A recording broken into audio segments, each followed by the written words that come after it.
भविष्य के सभी शिक्षक साथियों का स्वागत है हमारे इस YouTube चैनल में। साथियों, आज इस क्लास में हम MPTT वर्ग 3 का ओल्ड पेपर सॉल्व करेंगे जो दिनांक 6 मार्च 2022 को फर्स्ट शिफ्ट में हुआ था। यह सारे ही पेपर आप लोगों के लिए बेहद ही महत्वपूर्ण है, इसलिए मैं आप सभी से यही कहता हूँ, एग्जाम के पहले आप सारे पेपर को लगा लेना, आपका सिलेक्शन पक्का हो जाएगा। तो चलिए हम शुरू करते हैं प्रश्न क्रमांक 1 से। सबसे पहले से यहाँ पर हम हिंदी के 30 प्रश्नों को सॉल्व करेंगे। तो यहाँ पर पहला प्रश्न क्या है, यदि कोई बालक पढ़ते समय त्रुटियां करता है तो शिक्षक को क्या करना चाहिए? उसे टोकना चाहिए? नहीं। स्वयं सही पठन करके बताना चाहिए? बिल्कुल। यदि कोई बालक पढ़ते समय कोई गलती कर रहा है तो शिक्षक का कर्तव्य है कि आप उसे सही पठन करके बताएं कि बच्चे ऐसा पढ़ना है। ठीक है। अगला क्वेश्चन देखिए, निम्न में से भाषाई विविधता के अंतर्गत क्या नहीं आता है? देखिए, भाषाई विविधता, तो इसके अंतर्गत बताइए क्या नहीं आता है। तो यह भाषा की कक्षा में एक संसाधन है, बिल्कुल। हमारी कक्षा की वास्तविकता है, ये भी सही है। बालकों के संज्ञानात्मक विकास की पहचान है, ये भी सही है। शिक्षण सामग्री का प्रयोग है ना, तो ये नहीं आता है भाषाई विविधता के अंतर्गत। ओके, चलिए अगला क्वेश्चन देखिए, निम्न में से मनोविज्ञान शाला उत्तर प्रदेश के कहाँ स्थित है? आपको मालूम होगा जो हमारी मनोविज्ञान शाला है यह यूपी में है, लेकिन यूपी में कहाँ पर है? तो आप बताइएगा। इलाहाबाद, जिसका नया नाम क्या है? प्रयागराज। ठीक है। अगला क्वेश्चन देखिए, भाषा सीखने सिखाने की प्रक्रिया का प्रमुख आधार क्या होता है या मुख्य आधार क्या होता है? तो भाषा सीखने सिखाने की प्रक्रिया का जो मुख्य आधार होता है वह होता है वहाँ का परिवेश, है ना। क्या होता है? वहाँ का परिवेश होता है। तो यहाँ पर राइट आंसर हमारा विकल्प बी के साथ जाएगा, समाज सांस्कृतिक परिवेश। ठीक है। चलिए अगला क्वेश्चन देखिए,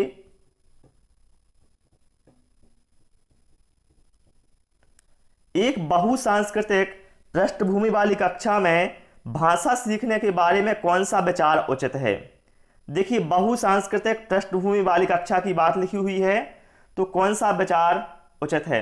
अधिक से अधिक पुस्तकों का निर्माण किया जाए, ये तो भाई कोई बात नहीं हुई। भाषा सिखाने के लिए व्याकरणिक नियमों का अधिक प्रयोग होना चाहिए, गलत है। भाषा परिवेश का निर्माण किया जाए ताकि भाषा अर्जन की सहज स्थिति बन सके, बिल्कुल। बहुसांस्कृतिक पृष्ठभूमि वाली कक्षा में भाषा सीखने के लिए सबसे अच्छा है आप वहां पर ऐसे भाषा परिवेश का निर्माण करें ताकि जो भाषा अर्जन की प्रक्रिया है वह सहज रूप से या कहा जाए सरल रूप से हो सके। ठीक, राइट आंसर विकल्प सी के साथ जाएगा। अगला क्वेश्चन देखिए, सौलीन विकार ऑटिस्टिक डिसऑर्डर में बच्चा बताइए क्या करता है? भाषा विकार आपने पढ़े होंगे, है ना। तो जो ऑटिस्टिक डिसऑर्डर होता है इसमें क्या करता है, जो बच्चा होता है वह सामाजिक अंतःक्रिया और संप्रेषण में क्या है, कठिनाई महसूस करता है। तो राइट आंसर विकल्प बी होगा। अगला देखिए, भाषा शिक्षण का संप्रेषण परक उपागम बताइए आप लोग, जो संप्रेषण परक उपागम है ये क्या करता है?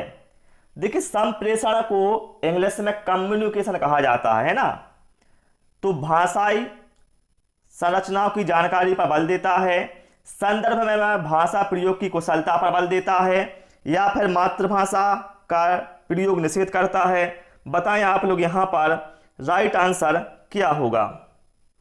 तो साथियों, यहां पर जो राइट आंसर है, यहां पर हमारा राइट आंसर होगा,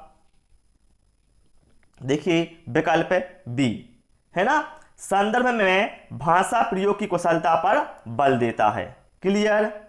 चलिए अगला क्वेश्चन देखिए,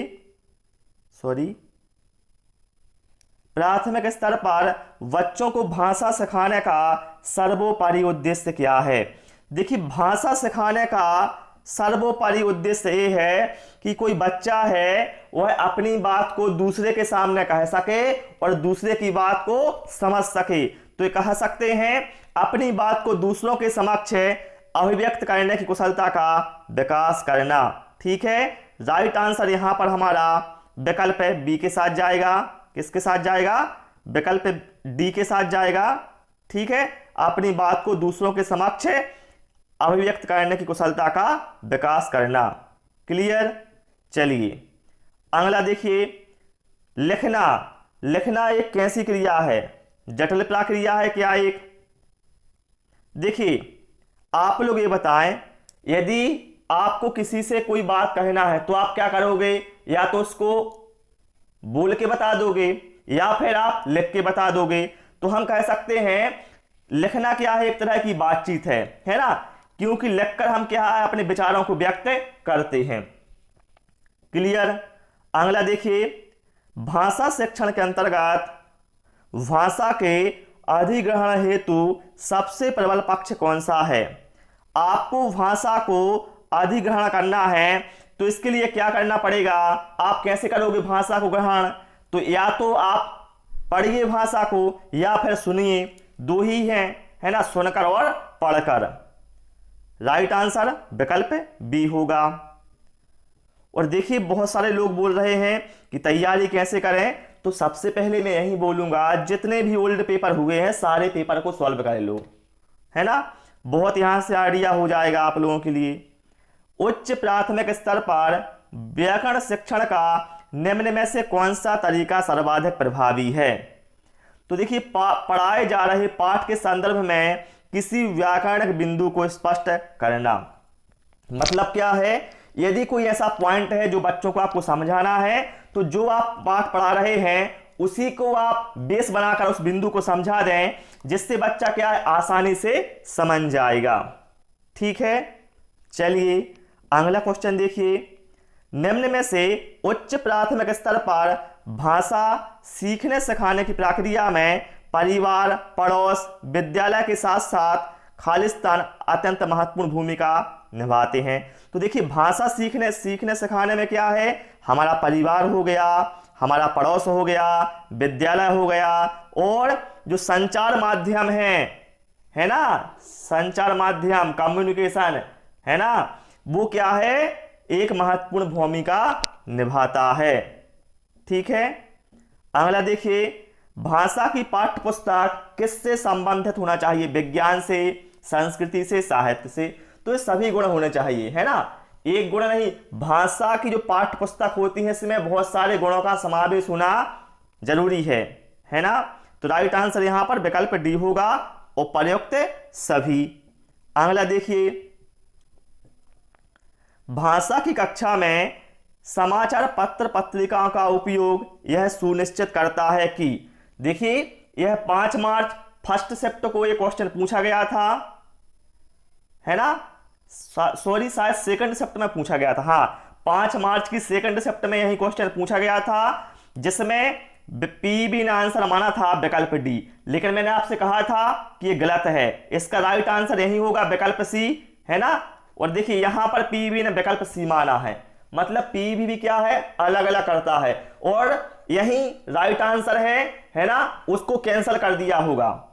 तो ध्यान रखिएगा, यदि भाषा की कक्षा में समाचार पत्र पत्रिकाओं का उपयोग यह सुनिश्चित कर रहा है कि बच्चे जो हैं कक्षा के वह प्रमाणित लेख, समाचार आदि पर अपनी प्रतिक्रिया देने की क्षमता रखते हैं, तभी तो वहां पर उसका उपयोग हो रहा है ना। अब आ गया हमारा गद्यांश। आपको मालूम होगा गद्यांश भी आता है और पद्यांश भी आता है, और बहुत इजी होते हैं, है ना, दोनों ही। तो यहां पर कुछ नहीं करना, सीधा हम तो क्वेश्चन पर आएंगे। गद्यांश को पढ़ेंगे तो बहुत टाइम लग जाएगा, और ये तो इजी होता है, आप सभी लोग कर ही लोगे। ठीक है, निम्न में से किस शब्द युग्म का प्रयोग उपरोक्त गद्यांश में नहीं किया गया है? बस देख लो भाई कौन सा शब्द यहां पर नहीं आया है। तो यहां पर आप देखिए खड़े खड़े नहीं आया है, बाकी ये सारे शब्द आपको यहां पर गद्यांश में मिल जाएंगे। अगला देखिए, उपरोक्त गद्यांश के अनुसार अपने सपनों को साकार करने के लिए हमें क्या करना होगा? तो देखिए ये तो बिल्कुल सीधा यहाँ पर लिखा हुआ है ना, कि हमें अपने सपनों को साकार करने के लिए क्या करना होगा, तो हमें कठिन परिश्रम करना होगा। ठीक है ना। अगला क्वेश्चन देखिए, उपर्युक्त गद्यांश के अनुसार हमें स्वतंत्र भारत का महान निर्माण करना है जहां पर, तो देखिए ये देखिए आप यहां पर, हमें स्वतंत्र भारत का महान निर्माण करना है जहां उसके सारे बच्चे रह सकें, है ना, सारे बच्चे रह सकें, मतलब गद्यांश में ही आपको सारे आंसर मिल जाते हैं, कोई अलग से आपको आंसर नहीं देना होता है। आप देखिए, उपर्युक्त गद्यांश के अनुसार निम्न में से असत्य कथन का चयन कीजिए।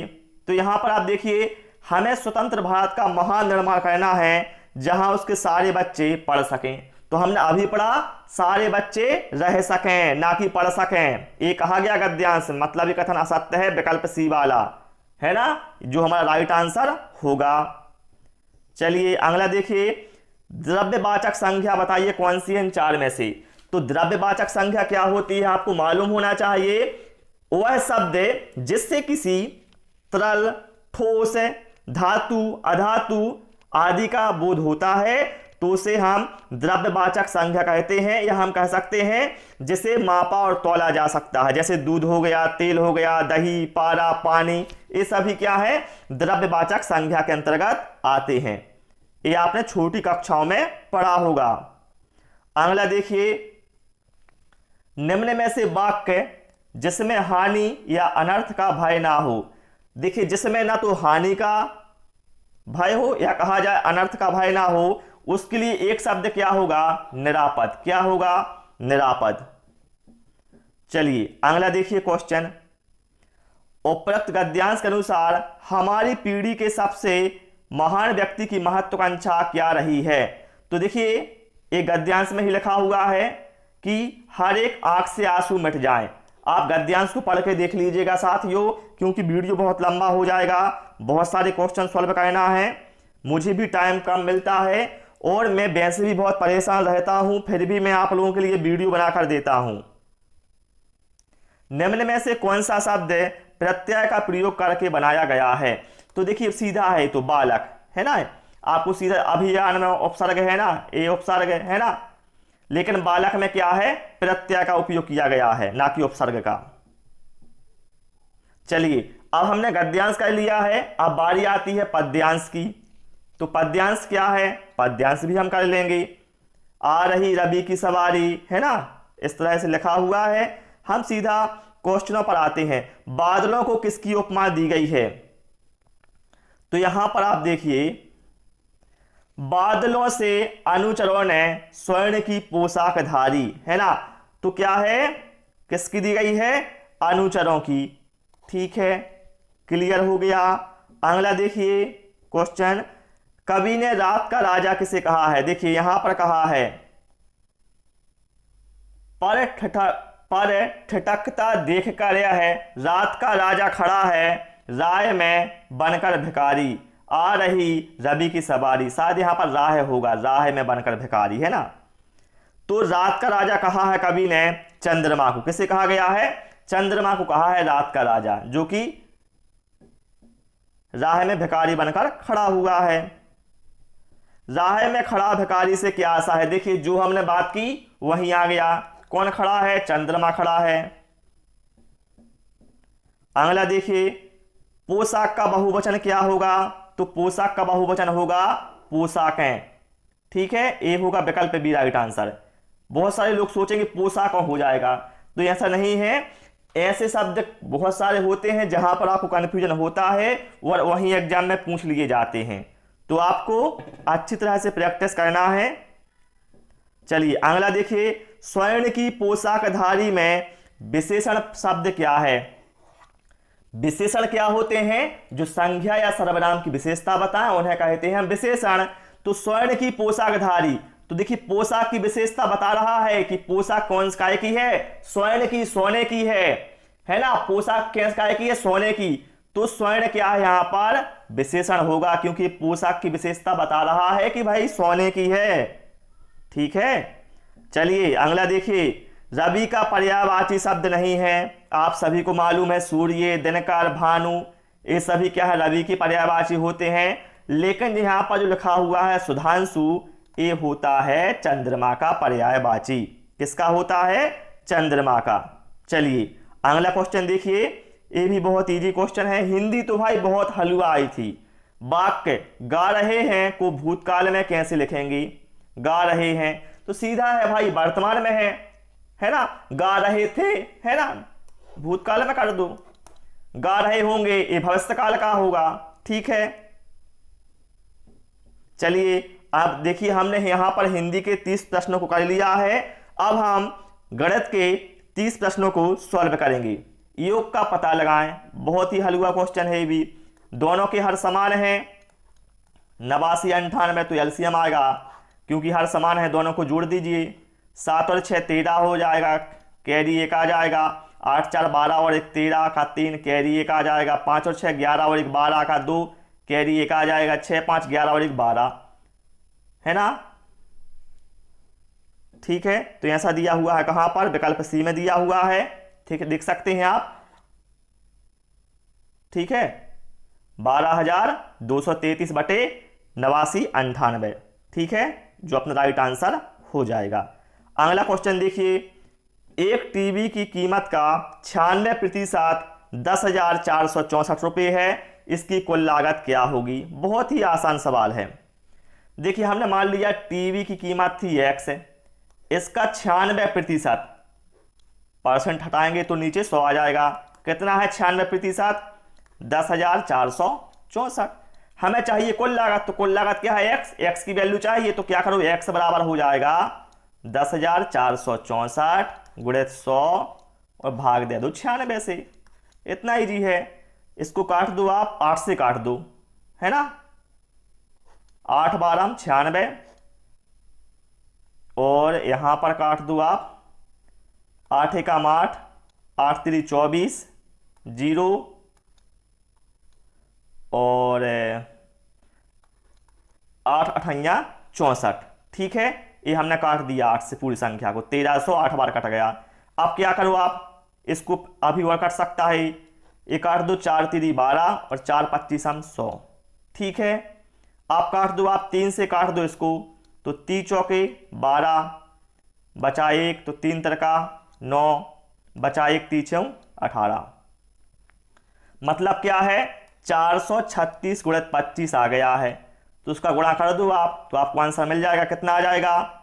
देखिए 25 छक्का 150 का 0, कैरी 15 आ गया। 25 दिया 75 और 15 90, 90 का 0, कैरी 9 आ गया।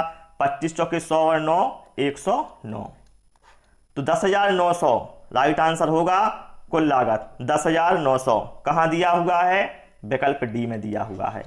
बिल्कुल मैं कोई हाई लेवल का मैथ नहीं बता रहा हूं, बिल्कुल हर किसी के समझ में आएगा, ठीक है।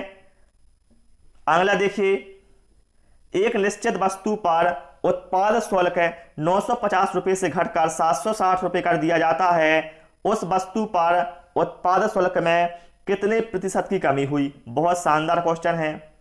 कितने परसेंट की कमी हो गई? तो देखिए 950 से कितनी हो गई घट के? 760 हो गई। तो कमी कितनी आ गई? तो 950 में से 760 घटाइए आप, तो आप कहोगे 190 कम गया। पहले कितना था? 950 था, और हमें परसेंट निकालना है, इसलिए यहां पर 100 का गुणा कर दो, ठीक है। 0 से 0 काट दो, 19 पंचे 95, 5 20 100, तो आपका आंसर आ गया 20% की कमी हो गई। तो ऐसा दिया है हमें विकल्प बी में 20%, तो विकल्प बी यहां पर हमारा राइट आंसर होगा। क्लियर हो गया ना? ठीक है। चलिए अगला देखिए, औसत ज्ञात कीजिए। तो बहुत इजी है, कोई बच्चा भी कर लेगा, फिर भी मैं आपको बता देता हूं। देखिए पहले आप प्लस प्लस वालों को जोड़िए, 3 और 6 9, 9 और 12 21, है ना, और ये माइनस के हैं दोनों, 7 और 2 9, और संख्या कितनी है? 5, तो 5 से भाग लगा दो। 21 में से 9 गया तो कितना आ गया? 12, 12 में 5 से भाग लगाओ, लगाओ भाई, 5 दूनी 10, है ना, बचा 2, भाग नहीं जाएगा तो दशमलव, यहाँ पर 0 आ जाएगा, तो 5 चौके 20, 2.4 आपका आंसर आ जाएगा, ठीक है। चलिए अगला क्वेश्चन देखते हैं। 6, 13, 17, 21, 23 का औसत ज्ञात कीजिए। इसको कैसे करोगे, चलिए आपको इसको बता देते हैं। वैसे ही करना है, जोड़ लीजिए, इकाई अंक जोड़िए पहले। 3 और 1 4, 7 11 और 3 14 और 6 20। 20 का 0, कैरी 2 आ गया। 1 और 1 2 और 2 4 और 2 6 और कैरी का 2 8। 80 हो गया इनका योग। और कितने अंक हैं ये, 5 हैं, तो 5 से भाग लगा दो। 5 16 80, 16 बार जाएगा। राइट आंसर विकल्प ए। ठीक है, पहली 5 सम संख्याओं का औसत ज्ञात कीजिए। भैया सम संख्या क्या होती हैं, 2 4 6 8 10। ये पहली 5 सम संख्याएं हो गई। इनका औसत या तो आप कर सकते हैं, पांचों को जोड़िए फिर 5 से भाग लगाइए, तो ऐसे औसत निकाल सकते हैं। लेकिन ध्यान रखिएगा, जब संख्याओं में क्या है, डिफरेंस बराबर होता है, संख्याओं में अंतर बराबर होता है, तो जो बीच की संख्या होती है वो क्या है, संख्याओं का औसत होती है। मतलब 6 क्या है यहां पर औसत होगा, ये ध्यान रखिएगा। ठीक है, चलिए 6 कहां दिया है, विकल्प बी में। देखिए यहां पर आपका आंसर आ गया है। अगला देखिए, बहुत ही शानदार लाजवाब क्वेश्चन है सारे ही, और मैं बिल्कुल आसान कॉन्सेप्ट से आपको बता रहा हूं सारे क्वेश्चन, इसलिए आप लोग वीडियो को लाइक करिएगा और हमारे चैनल को भी आप सब्सक्राइब कर लेना। जो भी आपके साथी हैं उनके साथ शेयर भी कर देना, ताकि वह भी इस क्लास को देख सकें। 5 घटनाओं का औसत 66 है, पहली 2 घटनाओं का औसत 70 है और अंतिम 2 घटनाओं का औसत 65 है। तीसरी संख्या ज्ञात कीजिए। चलिए देखिए, टोटल घटनाएं कितनी हैं, 5। ये 2 3 4 5, आपको समझाने के लिए बता रहा हूं। देखिए पांचों का जो औसत है वह 66 है। तो आप लोग बताएं, जब औसत है 66 है पांचों का, तो पांचों का योग कितना होगा, तो आप कहोगे 66 गुणित 5 कर दो तो योग मिल जाएगा। तो कितना आ जाएगा, 330। मतलब पांचों घटनाओं का योग कितना हो गया, 330 हो गया। पहली 2 घटनाओं का औसत 70 है, जो पहली 2 घटनाएं हैं इनका औसत 70 है, तो उनका योग कितना होगा, 70 गुणित 2 140। अंतिम 2 घटनाओं का औसत 65 है, ये दिया हुआ है। अंतिम 2 घटनाओं का जो औसत है 65 है, तो अंतिम 2 घटनाओं का योग कितना होगा, तो आप कहोगे 65 गुणित 2 कितना हो जाएगा, 130। अब आप लोग बताएं, देखिए अब हमें निकालना है बीच वाले का, है ना, तीसरा, इसका पता करना है इसका क्या होगा। तो आप लोग बताइए, टोटल होना है 330, जिसमें से 140 से हो गया और 130 से हो गया, तो ये कितना हो गया, 270। कितना और चाहिए, तो आप कहोगे 270 को घटा दो 330 में से, तो आप कहोगे 60 कम हो रहा है ना। मतलब है जो बीच वाली संख्या ये कितनी होगी, 60 होगी। तो 60 कहां दिया हुआ है, विकल्प बी में दिया हुआ है। ठीक है ना, फिर भी कोई डाउट रहता है आप पूछ सकते हैं। चलिए अगला देखिए, लेकिन जो औसत आयु वाले क्वेश्चन होते हैं सबसे पहले आप तो उनका योग निकालिए, है ना। जब भी आपको मिला कि 5 लोगों का वजन या औसत इतना है, तो आप पहले उनका योग निकाल लीजिएगा। देखिए यहां पर क्या है, 3 लड़कों की औसत आयु 20 वर्ष है। यदि उनकी आयु का अनुपात 2:3:5 है, तो सबसे छोटे लड़के की आयु क्या होगी, वही करना है भाई। देखिए 3 लड़के हैं, औसत आयु कितनी है, 20, तो तीनों का योग कितना होगा आयु का, तो आप कहोगे 3 गुणित 20। तीनों की आयु का योग कितना आ गया, 60 वर्ष आ गया। अब देखिए उनकी आयु का अनुपात कितना दिया है, 2:3:5। ध्यान रखिएगा, सबसे छोटे लड़के की आयु बताना है, तो जिसका अनुपात सबसे कम होगा उसकी आयु सबसे कम होगी, और जिसका अनुपात सबसे ज्यादा होगा उसकी आयु सबसे ज्यादा होगी। तो यहां पर सबसे कम किसकी होगी, इसकी, जिसका अनुपात 2 है, और हम इसी की निकालना है। तो हम क्या करेंगे, 2 लिखेंगे और तीनों अनुपात को जोड़ लीजिए, 2 और 3 5 और 5 10, बस 0 से 0 काट दो, 6 दूनी 12। तो सबसे छोटे लड़के की आयु कितनी आ गई, 12 वर्ष आ गई। मान लीजिए यही क्वेश्चन पूछा जाता सबसे बड़े लड़के की आयु क्या होगी, तो आप कहते सबसे बड़े आयु किसकी होगी? जिसका अनुपात सबसे बड़ा है। तो सबसे बड़ा कौन है इसमें? 5, और तीनों को जोड़िए, 2 और 3 5 और 5 10, गुणित कुल आयु कितनी थी? 60, तो 60 कर दो ऐसा, 5 छक्का 30, है ना। सबसे बड़े लड़के की आयु 30 वर्ष होगी, सबसे छोटे की 12 वर्ष होगी। हमें चाहिए किसकी है? सबसे छोटे की 12 वर्ष। तो 12 वर्ष कहां दिया है? विकल्प डी में दिया हुआ है ना। कुछ लोगों के लिए लगता होगा ये बहुत कठिन है, लेकिन ये बहुत इजी क्वेश्चन है ना, जो लोग करते रहते हैं। अगला देखिए, एक फुटबॉल टीम के 20 खिलाड़ियों की औसत आयु 24 है, 8 का औसत 21 है, 12 खिलाड़ियों का औसत आयु क्या होगी? अब देखिए, फुटबॉल टीम में कितने खिलाड़ी हैं? 20, उनकी औसत आयु कितनी है? 24 वर्ष।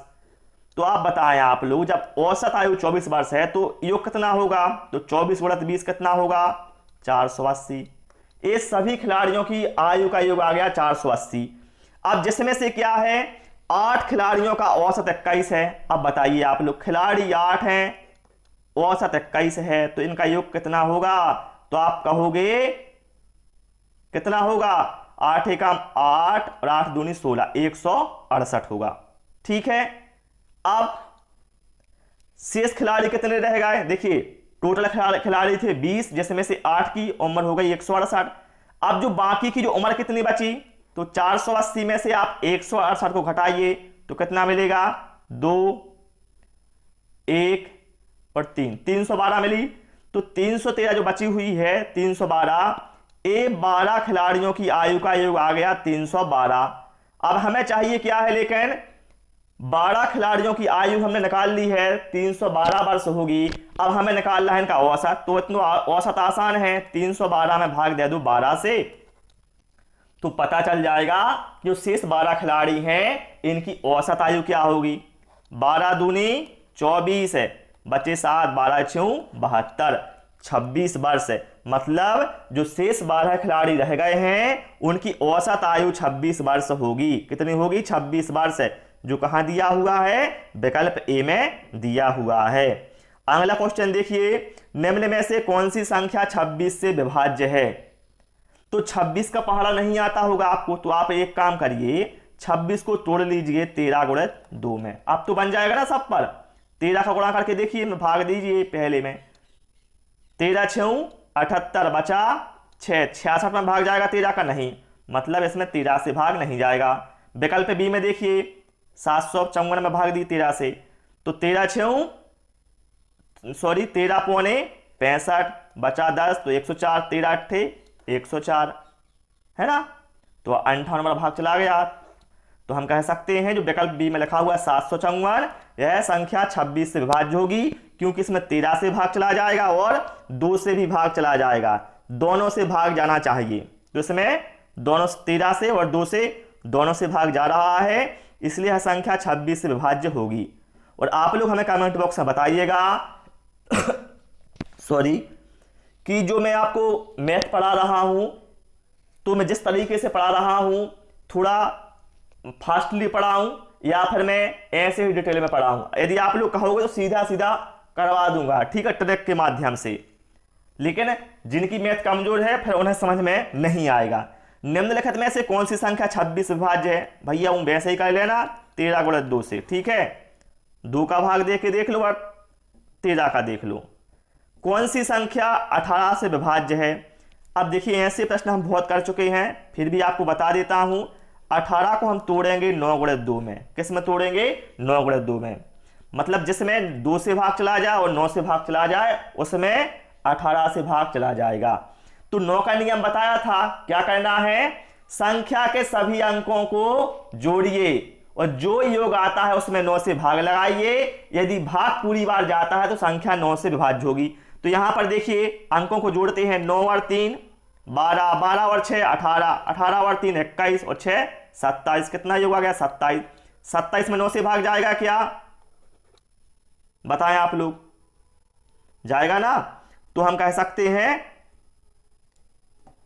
देखिए, तो हम कह सकते हैं ये जो संख्या है ये 18 से विभाज्य हो जाएगी, क्योंकि इसमें क्या, इसका योग कितना रहा है अंकों का? 27। जिसमें 9 से भाग जा रहा है और इसके साथ साथ इसमें 2 से भाग भी जा रहा है संख्या में, तो ये 18 से विभाज्य हो जाएगी। विकल्प ए राइट आंसर होगा। आप देखिए बताना है कौन सी संख्या 24 से विभाज्य है, तो आप कैसे करोगे? 24 को तोड़ोगे 6 गुणा 4 में? नहीं, 6 गुणा 4 में मत तोड़ना, ऐसी दो संख्या में तोड़ना होता है जिनका कोई उभयनिष्ठ गुणनखंड ना हो एक के अलावा। तो 24 को आप तोड़ेंगे 8 गुणा 3 में, मतलब जिसमें 3 से भाग चला जाए और 8 से भाग चला जाए वह संख्या 24 से विभाज्य होगी। तो 3 का नियम बताया था, जैसा नियम 3 का है वैसा ही 9 का है। संख्या के अंकों को जोड़िए और जो योग आता है उसमें 3 से भाग दीजिए, यदि भाग पूरी बार जाता है तो संख्या विभाज्य होगी 3 से। तो यहां पर देखिए 6 और 5 11, 11 और 2 13, 13 और 6 19, 19 और 7 26, 26 और 8 34, 34 में क्या 3 से भाग जाएगा? नहीं जाएगा, मतलब विकल्प ए क्रॉस हो गया। ठीक है ना, बहुत इजी है, मैं इसलिए आपको हर बार करके बताता हूं। इसी तरह से आप बी और सी का कर लेना। और डी में देखिए, डी का कैसे होगा? देखिए 7 और 9 16 और 1 17 और 3 20 और 4 24, 24 में भाई 3 से भाग जा रहा है, बिल्कुल जा रहा है। इसके अलावा 8 से भाग भी चला जाएगा क्योंकि इसके अंतिम अंक कितने हैं? 400 है, 3 अंक है ना, अंतिम 3 अंक कितने हैं? 400।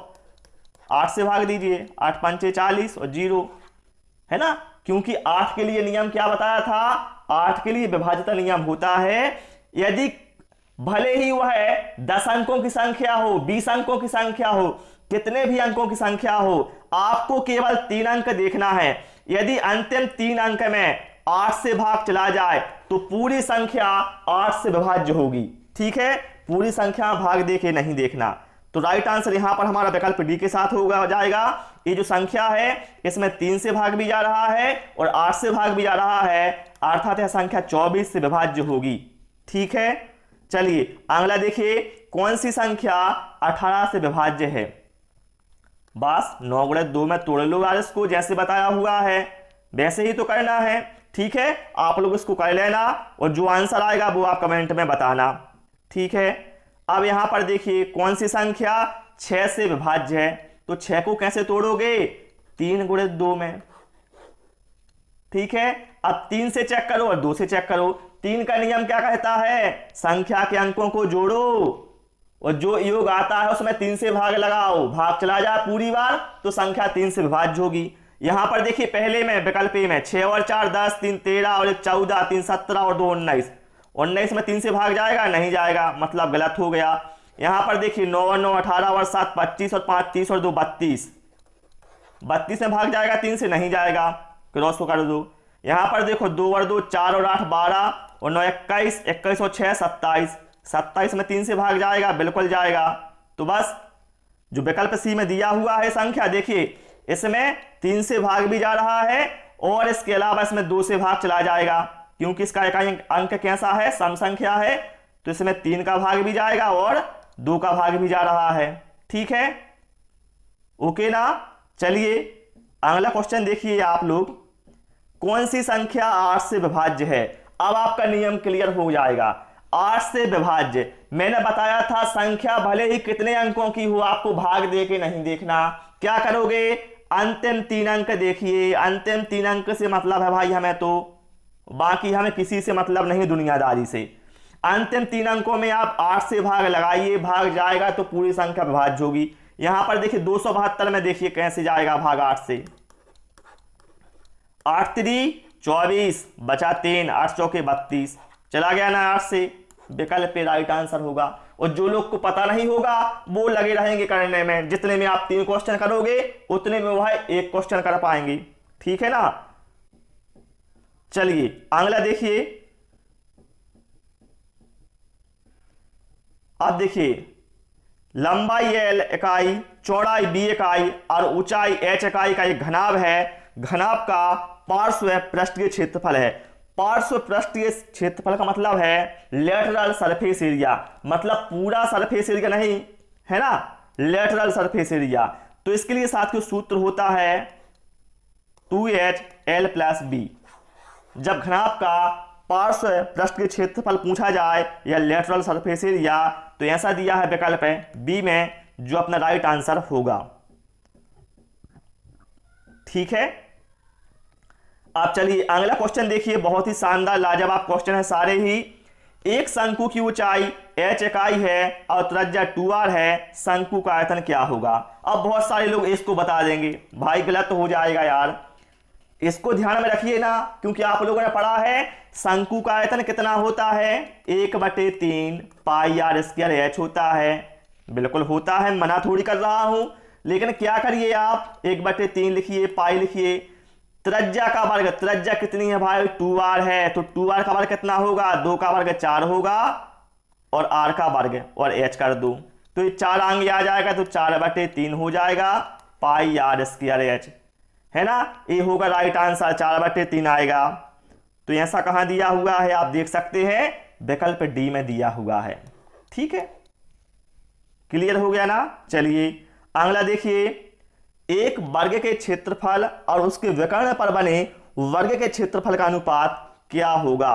बहुत ही लाजवाब क्वेश्चन है सारे ही, ठीक है। और जिन लोगों ने प्रैक्टिस की है वो तो कहते हैं भाई मैथ बहुत इजी है ना। अब देखिए कैसे यहां पर होगा, देखिए एक हमने बना लिया वर्ग, ठीक है, ए बन गया हमारा वर्ग, इसकी भुजा कितनी है, ए है, घन का सॉरी ये वर्ग का विकर्ण हो गया, वर्ग का विकर्ण क्या होता है, a√2 होता है।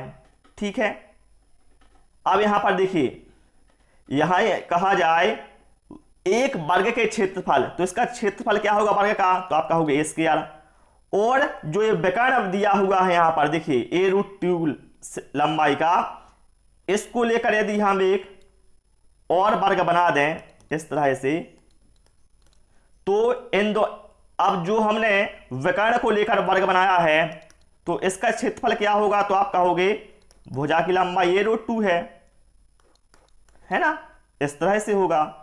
बस अनुपात निकालना था, तो a², a√2 का वर्ग करिए आप तो कितना होगा, a² हो जाएगा, और √2 का कितना हो जाएगा, 2 हो जाएगा, a से a क्रॉस हो जाएगा, तो 1:2 आ जाएगा। 1:2 कहां दिया है, विकल्प बी में दिया है, जो अपना राइट आंसर हो जाएगा। कुछ नहीं है, भाषा का खेल है ना, बस। अगला देखिए, दो वर्गों के विकर्णों का अनुपात 2:3 है, उनके क्षेत्रफल का अनुपात क्या होगा। तो देखिए जिन लोगों ने अच्छे से पढ़ा होगा वो सीधा आंसर दे देंगे 4:9, क्योंकि दोनों का वर्ग कर दो तो हो जाएगा। लेकिन कैसे होगा चलिए आपको बताते हैं, है ना, क्योंकि जिनको नहीं पता वो कहेंगे आपने कैसे कर दिया। तो हमें मालूम है वर्ग का जो आप क्षेत्रफल निकालते हैं तो दो तरह से निकालते हैं, एक तो होता है भुजा का वर्ग, ठीक है, एक तो ये फार्मूला होता है, दूसरा फार्मूला होता है विकर्ण का वर्ग अपॉन 2। तो यहां पर पहले का विकर्ण कितना है, 2 है, तो पहले का क्षेत्रफल कितना होगा, 2 का वर्ग बटे 2, ये फार्मूला लगा रहे हैं जो आपको बताया है, अनुपात दूसरे का कितना होगा, 3 का वर्ग अपॉन 2, है ना। तो बस 2 से 2 कट जाएगा यहां पर, और 2 का वर्ग कितना 4 हो गया, 3 का वर्ग हो गया 9। इस तरह से आपका आंसर बन जाता है, ठीक है ना, विकल्प ए राइट आंसर हमारा हो जाएगा। अगला देखिए, जिस प्रक्रिया के द्वारा गणित में एक बच्चे के कमजोर क्षेत्रों को पहचाना जाता है वह कहलाती है। तो देखिए ये आ गया पेडागोजी से। देखिए जब गणित में, चाहे गणित की में हो चाहे कोई अन्य विषय में हो, जब आपको बच्चे के कमजोर क्षेत्रों को पहचानना है तो इसके लिए होता है नैदानिक परीक्षण होता है। क्या होता है, उसके लिए होता है नैदानिक कार्य करना पड़ता है। तो राइट आंसर विकल्प डी होगा। पहले आप कमजोर क्षेत्रों की पहचान करेंगे, फिर उसके बाद होता है उपचारात्मक कार्य, लेकिन पहले कौन सा होगा, नैदानिक, क्षेत्रों को पहचानने के लिए कि बच्चा किन किन क्षेत्रों में कमजोर है, ठीक है। अगला देखिए, शैलजा किसी संख्या को भिन्न भिन्न प्रकार से व्यक्त कर सकती है, जैसे कि 4 को लिख सकती है 2-2 या फिर 1-3 आदि। बताना है वह संख्याओं के किस विकासात्मक अवस्था में है, तो भैया वह है किसमें, विभाजन अवस्था में, है ना, विभाजन में, ठीक है, उसमें आप सीधा ही आप देख के बता सकते हैं। अगला देखिए, गणित की कक्षा में एक शिक्षक को सहायुक्त नहीं होना चाहिए। कैसे नहीं, अब देखिए नेगेटिव पॉइंट देखना है। छात्रों के पिछले ज्ञान के अंतर का आकलन करना, बिल्कुल भाई कि पहले छात्र कैसा था, अब उसे कितना ज्ञान आ गया है। अवधारणा को वास्तविक जीवन से जोड़ना, ये भी सही है। उज्जवल छात्रों पर ध्यान केंद्रित करना, तो ये नहीं करना शिक्षक को कि आप उज्जवल छात्रों पर केवल ध्यान केंद्रित कर रहे हैं, नहीं, आपके लिए सारे बच्चे बराबर हैं, है ना, तो सारे बच्चों पर आपको ध्यान देना है। अगला देखिए, गणितीयकरण का अर्थ क्या है? गणितीय, प्रदर्शन, तर्क और अमूर्तता, तार्किक, निष्कर्ष, तो ये सभी हैं, तो राइट आंसर होगा दिए गए सभी विकल्प। क्लियर हो गया ना? चलिए अगला क्वेश्चन देखिए, गणित में विद्यार्थी को कार्य देना क्या है? प्रचार है क्या? शिक्षण का सिद्धांत है या फिर शिक्षण के मैक्सिमम है? नहीं, गणित में कार्य देना क्या है? तकनीक कह सकते हैं ना, विद्यार्थी को कार्य देना। अगला देखिए, सही विकल्प चुने, सही विकल्प चुने। 125 का 5% 6.25 है, एक कथन सत्य है कि असत्य? इस प्रकार के जो प्रश्न आते हैं वह किससे संबंधित होते हैं? तो भाई ये कहलाते हैं वैकल्पिक उत्तर प्रकार, या कहा जाए अल्टरनेट, है ना। इंग्लिश से आप आसानी समझ जाएंगे, अल्टरनेट मतलब दो में से आपको एक करना है ना। देखिए, और जिस प्रकार के प्रश्न मैं आपको करवा रहा हूं ये कहलाते हैं मल्टीपल चॉइस टाइप, है ना। चलिए अगला क्वेश्चन देखिए, हर बच्चे को उसकी योग्यता और क्षमता के अनुसार सीखने का अवसर मिलता है, यह एक विशेषता है। किसकी विशेषता है? तो यह है गणित में निगरानी अध्ययन। जब पेडागोजी पढ़ेंगे तो ये आपके सारे कॉन्सेप्ट क्लियर होंगे साथियों, ठीक है। गणित में व्याख्यान विधि का मुख्य दोष क्या? भैया व्याख्यान विधि में क्या है? पहली बात तो जो हमारी कक्षा है वह कैसी रहती है? निष्क्रिय, मतलब बच्चे उसमें सक्रिय रूप नहीं होते, मतलब रुचि बहुत कम लेते हैं। और व्याख्यान विधि एक गैर मनोवैज्ञानिक विधि है और इसमें क्या है? मोटिवेशन की कमी होती है। तो हम कह सकते हैं ये सभी क्या है? व्याख्यान विधि के दोष हैं। राइट आंसर विकल्प डी के साथ जाएगा। हो सकता है आपने इन क्वेश्चनों को बहुत सारे लोगों से पढ़ा होगा लेकिन मैथ समझ में नहीं आई होगी, लेकिन मुझे उम्मीद है आज आपको समझ में आ रहा होगा, ठीक है। अब चलिए हम आते हैं ईवीएस वाले क्वेश्चन पर, है ना। वायु प्रदूषण के लिए निम्नलिखित में से कौन सा प्रबंधन का विकल्प है? प्रबंधन कैसे करोगे? सीएफसी का अधिक उपयोग। भाई सीएफसी से क्या है? प्रदूषण बढ़ेगा, घटेगा नहीं। चिमनी के माध्यम से धुआं निकालोगे तो बढ़ेगा प्रदूषण। लकड़ी का अधूरा दहन होगा तो कार्बन मोनोऑक्साइड निकलेगी, है ना, इनसे बढ़ेगा। लेकिन आप प्रबंधन कैसे कर सकते हैं? स्वच्छ ईंधन का प्रयोग करके, परिवहन योजना को नियंत्रित करके। राइट आंसर क्या होगा? विकल्प ए होगा।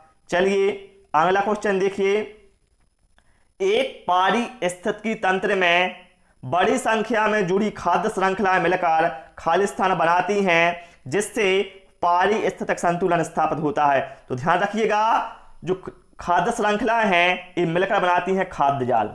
मैंने विकल्प नहीं देखे फिर भी बता दिया क्योंकि सीधा डेफिनेशन ही होती है, ये होता है खाद्य जाल, है ना। देख लेते हैं किस विकल्प में दिया हुआ है खाद्य जाल। देखिए दिया है विकल्प सी में, ठीक है, खाद्य जाल, ठीक। चलिए, और जिन लोगों ने वीडियो को लाइक नहीं किया है लाइक कर दो, जो भी आपके साथीगण हैं उनके साथ शेयर कर दो, ठीक है। और बहुत जल्दी मैं आपको बिल्कुल फ्री में वेबसाइट पर प्रैक्टिस सेट देने वाला हूं जहां पर आप टेस्ट लगाइएगा डेली और आपको वहां पर स्कोर देखने मिलेगा, ठीक। खनन में शामिल प्रमुख पर्यावरणीय मुद्दे निम्नलिखित में से कौन से हैं? खनन मतलब माइनिंग की बात हुई है, तो देखिए माइनिंग में क्या है? उर्वरता नहीं, भारी वर्षा नहीं, जैव निम्नीकरण नहीं, बल्कि क्या है माइनिंग में क्या है? मुख्यतः होता है, आपने देखा होगा जहां पर एक काम होता है खनन वाला, वहां पर बड़े बड़े जंगलों को साफ कर दिया जाता है ना। तो हम कह सकते हैं जंगल ह्रास और पारिस्थितिकी का विघटन, ठीक है। चलिए अगला देखिए, जल में होने वाली क्रमिक अवस्थाओं के क्रम को क्या कहते हैं? तो उसे कहते हैं भैया हाइड्रोसेरे। क्या कहते हैं? हाइड्रोसेरे कहते हैं। राइट आंसर विकल्प ए के साथ जाएगा। अगला देखिए, एक शाकाहारी को यह भी कहा जा सकता है, जो शाकाहारी हैं जानवर हैं उन्हें हम क्या कह सकते हैं? उन्हें हम कह सकते हैं प्राथमिक उपभोक्ता। जैसे हमारी गाय हो गई, बकरी हो गई, ये क्या है? प्राथमिक उपभोक्ता के अंतर्गत आते हैं। ठीक है, और उत्पादक होते हैं हरे पौधे, ये तो आपको जानते हैं होंगे। ठीक है, अगला देखिए क्या है, निम्नलिखित में से कौन सा अधिनियम यह कहता है कि किसी भी जंगली पक्षी के घोंसले को जानबूझकर लेना, नुकसान पहुंचाना या नष्ट करना अवैध है, जबकि यह उपयोग में है या बनाया जा रहा है। किसी भी जंगली पक्षी का अंडा लेना या नष्ट करना भी गैर कानूनी है। बिल्कुल सही बात है ना, क्योंकि उनका भी एक जीवन होता है, लेकिन आप लोग बात नहीं समझते, है ना। तो एक कहता है नियम वन्य जीव और ग्रामीण इलाका अधिनियम 1981, है ना। नियम तो बनाए गए हैं लेकिन उनका पालन सही रूप से नहीं हो रहा है। ठीक है, खाली नियम बनाए जाते हैं, मतलब रजिस्टरों में हम लोगों के पढ़ने के लिए, बाकी ये नियम कोई नहीं होते। निम्नलिखित में से भारत सरकार, माफ कीजिएगा, नियम की बात हो रही थी तो भारत सरकार आ गया। निम्नलिखित में से भारत में किस स्थान को ठंडा मरुस्थल कहा जाता है? तो आप लोगों को मालूम होगा जो लद्दाख का मरुस्थल है इसे ठंडा मरुस्थल कहा जाता है भारत का। और विश्व का कौन सा है आप लोग कमेंट बॉक्स में बताइएगा। निम्नलिखित में से कौन सा पक्षी घोंसला बनाने के लिए जोड़ी में काम करता है? जोड़ी का मतलब समझ गए ना, मियां बीवी दोनों काम करते हैं, तो वो होता है सनबर्ड। कौन सा होता है? सनबर्ड। चलिए अगला देखिए, भारतीय पुरातत्व सर्वेक्षण की स्थापना किसके लिए की गई थी? तो देखिए जो भारतीय पुरातत्व सर्वेक्षण है जिसे हम ASI के नाम से जानते हैं, इसकी स्थापना हुई थी 1861 में और ये की गई थी पूरे भारत में ऐतिहासिक संरचनाओं की रक्षा के लिए, कानूनी प्रावधान के लिए, है ना। राइट आंसर विकल्प बी के साथ जाएगा। आप लोग बताइएगा कि भारतीय पुरातत्व सर्वेक्षण का जो मुख्यालय है वह कहां पर है, आप लोग कमेंट में बताइएगा। ठीक है, चलिए अगला देखिए, जो पक्षी वे पक्षी जो अपने घोंसलों को पत्तियों से ढकते हैं जिनमें जीवाणुरोधी गुण होते हैं वे कहलाते हैं। तो वे कहलाते हैं स्टारलिंग्स। क्या कहलाते हैं? स्टारलिंग्स कहलाते हैं। ठीक, अगला देखिए, विश्व स्वास्थ्य संगठन WHO के अनुसार खालिस्तान उन स्थितियों और प्रथाओं को संदर्भित करता है जो स्वास्थ्य को बनाए रखने और बीमारियों के प्रसार को रोकने में मदद करती हैं। देखिए स्वास्थ्य को बनाए रखने और बीमारियों को फैलने से कौन रोकता है? तो आप कहोगे कौन रोकता है भाई? स्वच्छता, है ना। स्वच्छता की बात हुई है यहां पर, है ना, हाइजीन। चलिए अगला देखिए, यहां पर WASH, बास का मतलब धोना मत समझना, यहां पर बास का बताना है, बास का अर्थ क्या है, नहीं तो बहुत सारे लोग बोलेंगे धोना, है ना, कपड़े धोना नहीं। तो WA का मतलब यहां पर है भाई मेरे वाटर। WA का मतलब क्या है? वाटर। S का मतलब है सैनिटेशन और H का मतलब है हाइजीन। ठीक है, राइट आंसर विकल्प A।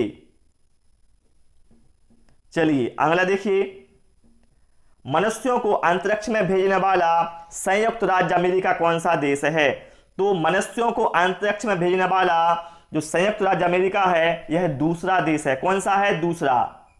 अब पहला कौन सा है ये आप लोग कमेंट में बताएंगे, आप लोगों के लिए सवाल है। ठीक है, पहला कौन सा देश है जिसने मनुष्यों को अंतरिक्ष में भेजा? दूसरा तो क्या है? संयुक्त राज्य अमेरिका है, ये तो पता चल गया। पहला कौन था? चलिए अगला देखिए, भारतीय अंतरिक्ष अनुसंधान संगठन की स्थापना, इसरो की बात हुई मतलब, है ना, इंडियन स्पेस रिसर्च ऑर्गेनाइजेशन की बात हुई है कि जब उसकी स्थापना हुई थी उस समय भारत के प्रधानमंत्री कौन थे? तो आपको मालूम होगा उस समय थी इंदिरा गांधी जी। कौन थी?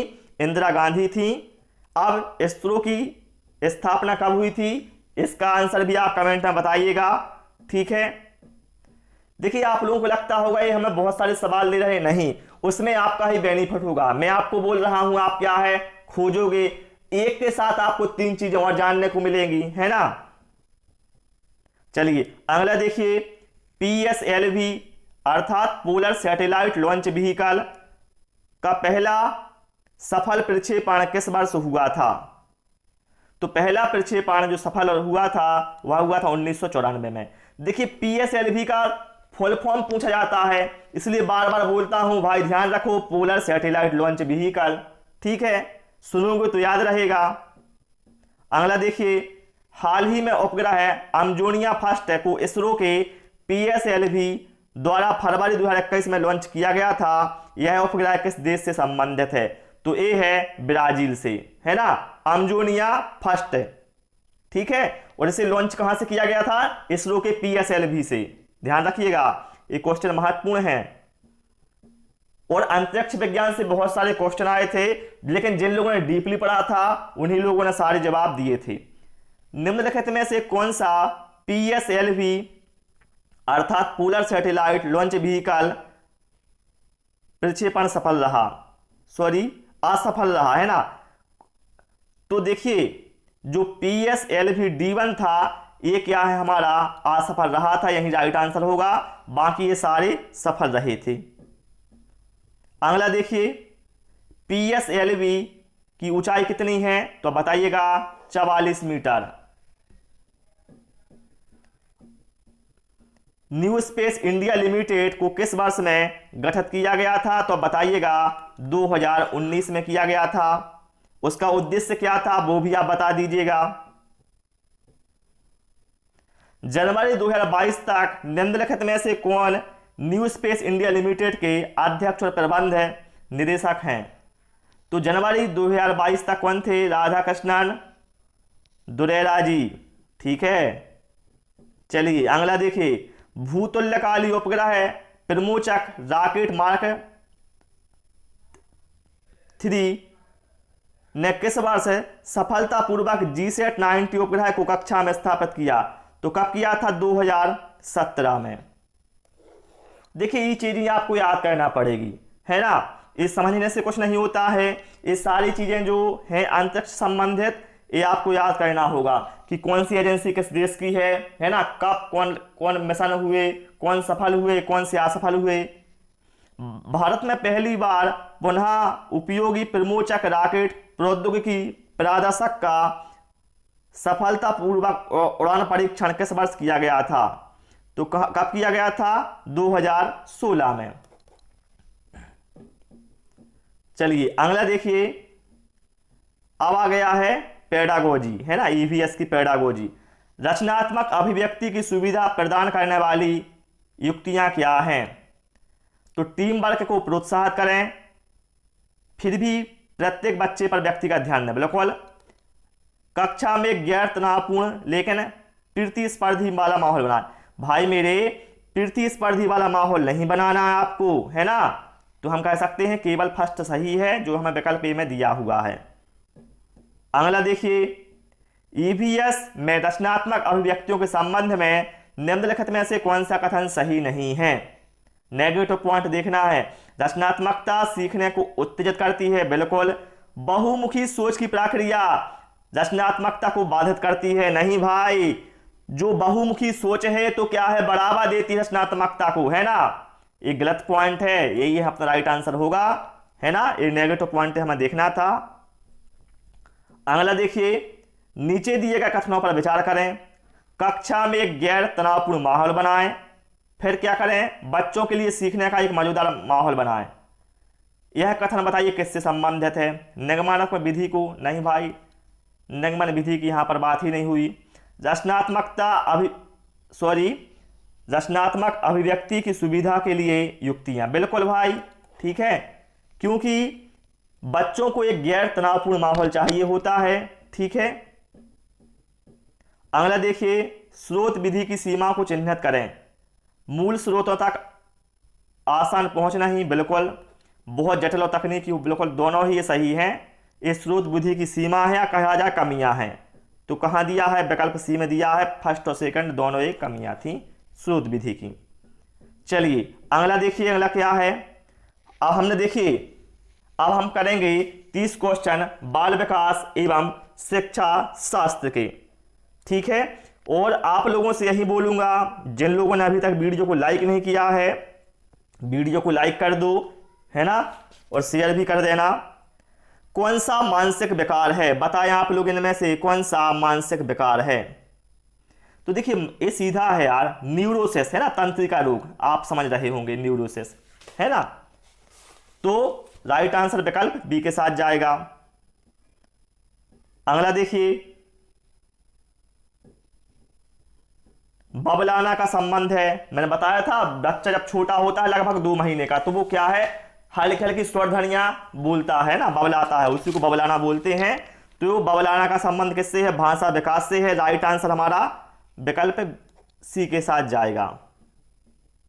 खालिस्तान के अनुसार व्यवहार मनोवैज्ञानिक अध्ययन है। भाई इतना इजी है, बार्सन महोदय ने कहा है, बार्सन के अनुसार जो व्यवहार मनोवैज्ञानिक अध्ययन है। बाल विकास का अध्ययन महत्वपूर्ण है, क्यों महत्वपूर्ण है, क्यों महत्वपूर्ण है, तो यहां पर देख सकते हैं, बालक की उचित देखभाल के लिए नहीं, बालक के सर्वांगीण विकास के लिए बाल विकास का अध्ययन महत्वपूर्ण है। इसलिए तो आपको पढ़ाया जाता है, जिससे आप विद्यालय में जाएं तो बच्चों का वहां पर विकास कर सकें, है ना, जानकारी होना जरूरी है। अब देखिए यहां पर डिस्ग्राफिया की बात हुई है। डिस्ग्राफिया में क्या होता है, इसमें क्या होता है, लेखन में कठिनाइयां होती हैं, लिखने में कठिनाई, ठीक है, डिस्ग्राफिया में। राइट आंसर विकल्प बी के साथ जाएगा। और डिसलेक्सिया में क्या होता है, पठन संबंधी कठिनाई होती है, ठीक है। ये बहुत सारे भाषा विकार होते हैं, डिसलेक्सिया, डिस्ग्राफिया, है ना, तो ये सारे आपको मालूम होना चाहिए। बालक की विकास की प्रक्रिया कैसे बढ़ती है, तो सरल से जटिल नहीं, जटिल से सरल नहीं, बल्कि क्या होता है, सामान्य से विशिष्ट होता है, सामान्य से विशिष्ट। बालक की जो विकास की प्रक्रिया होती है सामान्य से विशिष्ट होती है, जो विकल्प डी में हमें दिया हुआ है। मस्तकाभिमुख नियम किससे संबंधित है, तो भैया जो हमारा मस्तकाभिमुख नियम है ये संबंधित है विकास से, और मस्तकाभिमुख नियम से के अनुसार जो हमारा विकास है वह सिर से पैरों की ओर होता है। ये भी पूछा जाता है कि मस्तकाभिमुख नियम के अनुसार विकास की प्रक्रिया कैसे होती है, तो बताइएगा सिर से पैर की ओर, ठीक है। अगला देखिए, विकास की प्रथम अवस्था क्या कहलाती है, तो कॉन्ट्रैक्शन कहलाती है ना, विस्तारण, ठीक। अगला देखिए, हिलना, अवसाद, डर एवं भय किसके लक्षण हैं, मिर्गी के, मनोविकृति के, मानसिक बीमारी के, या फिर मानसिक गिरावट के। तो देखिए हिलना मतलब कोई देखा होगा ना, हमेशा हिलता रहता है ना। डर और भय मतलब सभी क्या है, मानसिक बीमारी है ना। और आज के समय में मानसिक बीमारियां बहुत ज़्यादा बढ़ रही हैं, क्योंकि हर व्यक्ति अपने स्वास्थ्य पर ध्यान नहीं दे रहा है। जुंग के अनुसार व्यक्तित्व के प्रकार हैं, तो अंतर्मुखी या बहिर्मुखी, ये क्या है, जुंग के अनुसार ही व्यक्तित्व के प्रकार हैं। बाकी आप खिलाड़ी बहिर्मुखी नहीं है ना, ये है ना, विकल्प ए राइट आंसर होगा। बालकों के व्यक्तित्व पर प्रभुत्वशाली अभिव्यक्ति का क्या प्रभाव पड़ता है ना। इसको इंग्लिश में समझोगे तो आपको ज्यादा समझ में आएगा। देखो डोमिनेंट एटीट्यूड, इसमें क्या होता है, मतलब किसी को अपने अंडर में रखना है ना, डरा मतलब कंट्रोल रखना है पूरा। तो इसमें क्या है, बच्चा असुरक्षा की भावना महसूस करेगा, है ना। विकल्प ए राइट आंसर होगा। मानव व्यक्तित्व निम्नलिखित में से किसका परिणाम है, ये तो सभी को पता होगा, बहुत इजी क्वेश्चन है। आनुवांशिकता और पर्यावरण के बीच अंतःक्रिया का परिणाम है, ठीक है। अगला देखिए, कक्षा में चर्चा के दौरान एक शिक्षक अक्सर लड़कियों की तुलना में लड़कों पर अधिक ध्यान देता है।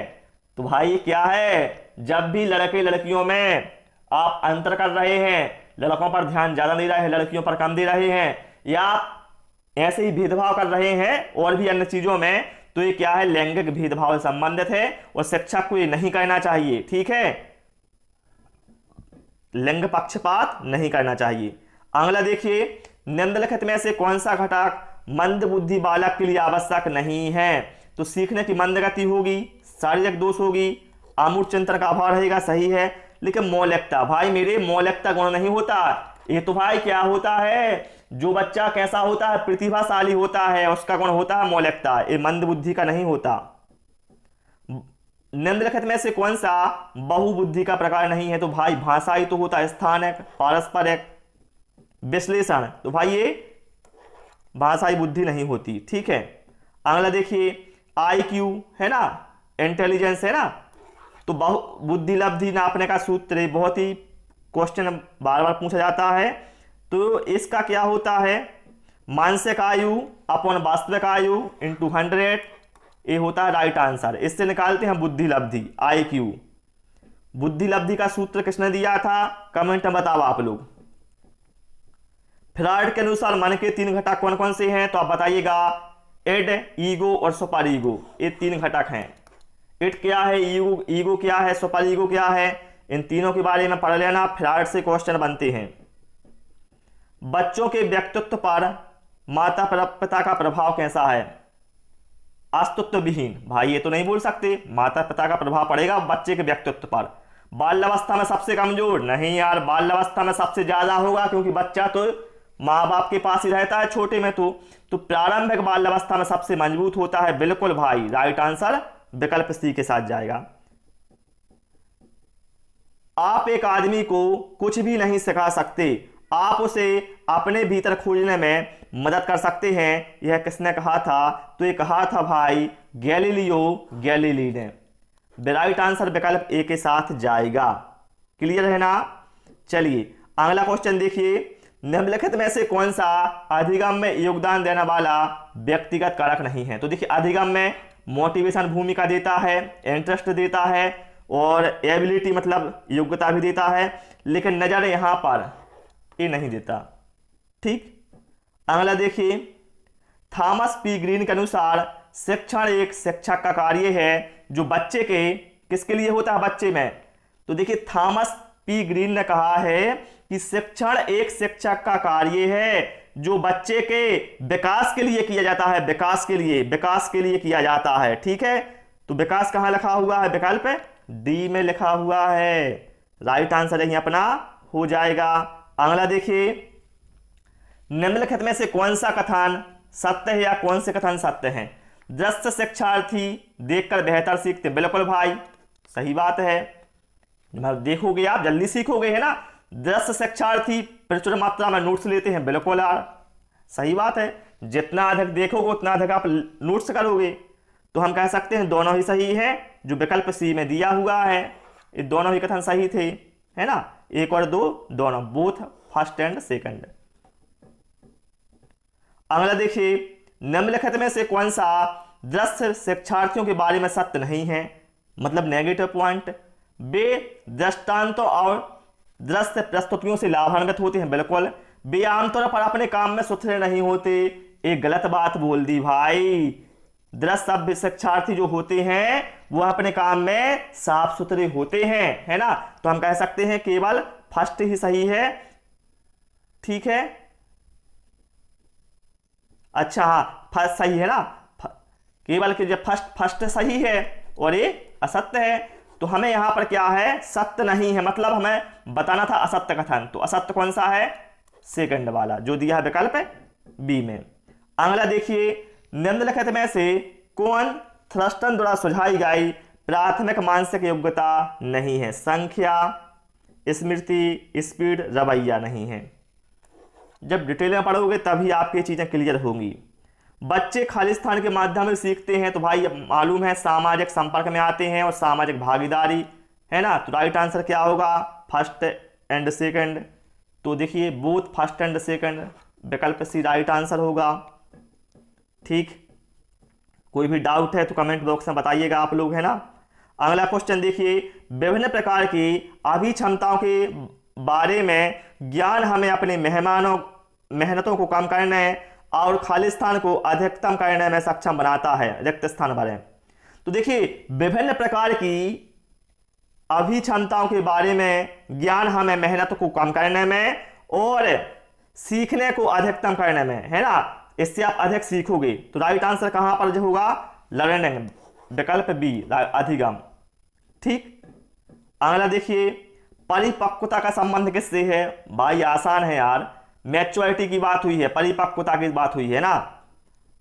तो ये है वृद्धि की प्रक्रिया से। चलिए अगला देखिए, बुद्धि की अवधारणा का सबसे पहला प्रयास खालिस्तान के कार्य से शुरू होने वाली साइकोमैटिक परंपरा थी। तो ये किया था अल्फ्रेड बिनी। चलिए अगला देखिए, इनमें से कौन सा सही नहीं है? हर किसी का अधिगम का तरीका अलग होता है। बिल्कुल भाई, देखिए सभी का तरीका एक सा नहीं होता, अधिगम का सबके अलग अलग होते हैं। व्यक्तियों को दूसरों के अधिगम के तरीकों का अनुसरण करना चाहिए। नहीं भाई, ऐसा नहीं है कि आप दूसरे व्यक्ति को देखकर अधिगम का अनुसरण कर रहे हैं, ऐसा नहीं है, है ना। हर व्यक्ति की क्षमता अलग अलग होती है, तो आपको अपने हिसाब से करना है। विनय ने बुद्धि के कितने मुख्य तत्वों का सुझाव दिया है? तो बताइएगा 4। तो साथियों यहाँ पर हमने 120 क्वेश्चन पढ़ लिए हैं। आप लोग कमेंट बॉक्स में बताइएगा कि आपने कितने प्रश्नों के सही जवाब दिए और क्लास कैसी लगी वो भी आप बताइए, है ना। और लाइक कर दीजिएगा, ठीक है। मिलेंगे हम बहुत जल्दी एक नया वीडियो लेकर। आप सभी का बहुत बहुत धन्यवाद।